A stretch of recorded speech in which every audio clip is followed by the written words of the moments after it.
Today, we're going to pull back the curtain on the kind of AI that is completely changing how we search for things online.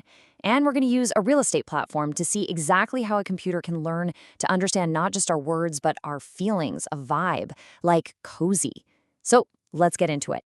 You've definitely been there, right? You type something like cozy home into a search bar, looking for a certain vibe. And what do you get? A list of, I don't know, just small rooms.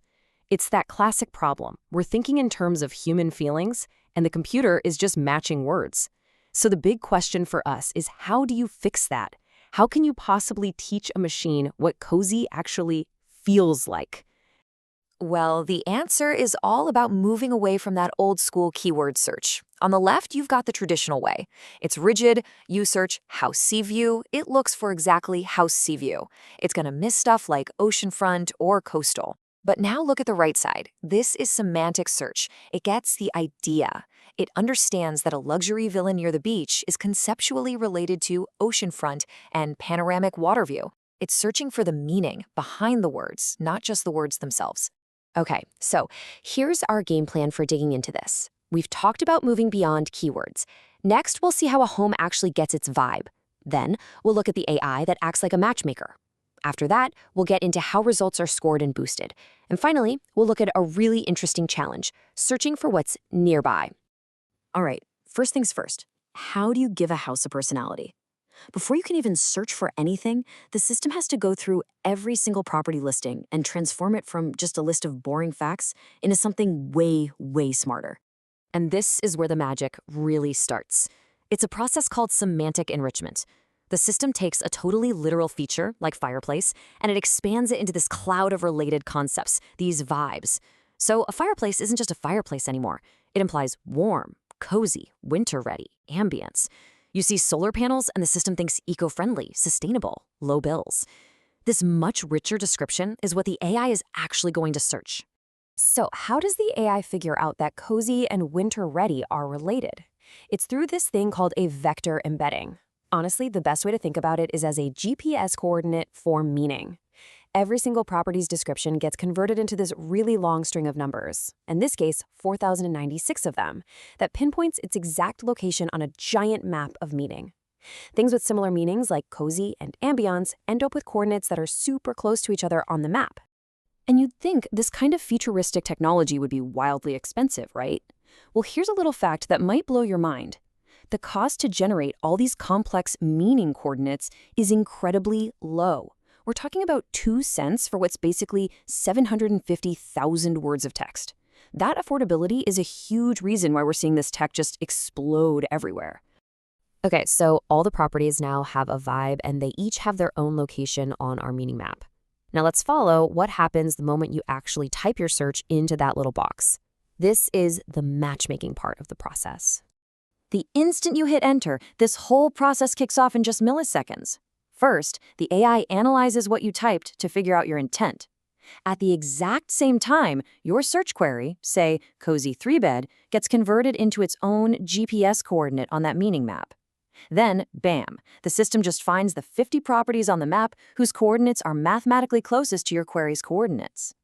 The math behind this is a fancy term called cosine distance. But you don't need to worry about the formula. All you need to know is this. It measures the angle between your search and a property on that map of meaning. A smaller angle means the meanings are more aligned. It's how the system finds places with a similar feeling, even if they don't use the exact same words you did. Now, you might be thinking, great, we found the closest matches, job done. But that's actually just the first step. That initial list of results is still a bit raw. This next phase is all about refining them, adding another layer of intelligence, and frankly, a bit of business logic. So the system takes those top results and passes them to an even more powerful AI, something like a GPT-4, for a really detailed look. This AI's job is to score each property's true relevance to your search from 1 to 100.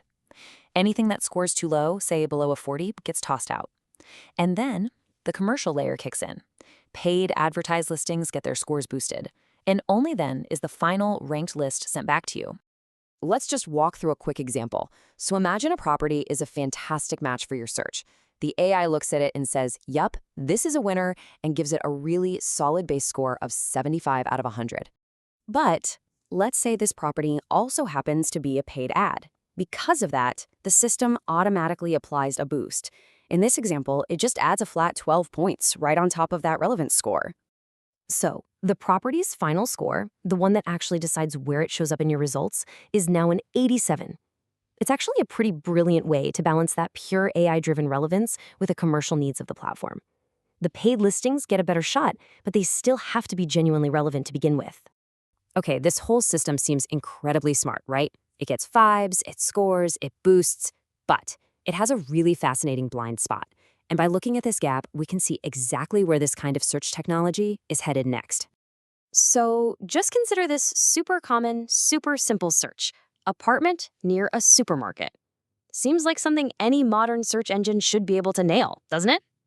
Well, here's the tricky part. Remember how the AI learned a property's vibe? It was all based on the text in the listing. But what if the listing doesn't happen to mention a supermarket?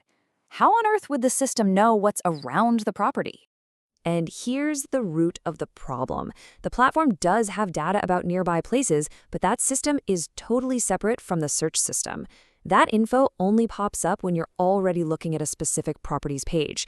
This means the property's vector embedding, its meaning coordinate, is totally blind to whether there's a supermarket or a school next door. It can only find a match if the real estate agent just happened to type the word supermarket into their description. The solution to this, though, is actually so elegant and simple. The developers basically said, look, to fix this, when we're first processing a property, let's just have the system ask a map service what's nearby, and then we'll just include that information, the supermarkets, the parks, right in the text before we generate the embedding. And that really gets to the big takeaway here. The next evolution for this kind of AI search isn't just about understanding the thing itself more deeply, it's about understanding its entire context in the world, where it is, and what's all around it. It's the difference between knowing the house and truly knowing the home. Which leaves us with one last thought to chew on. We started this whole thing by asking how an AI could understand a vibe like cozy. Now we've seen how it can be taught to understand its physical place in the world. So, if it can grasp all of that, what's next? What other deeply human, subjective concepts are we going to be able to just type into a search bar in the near future?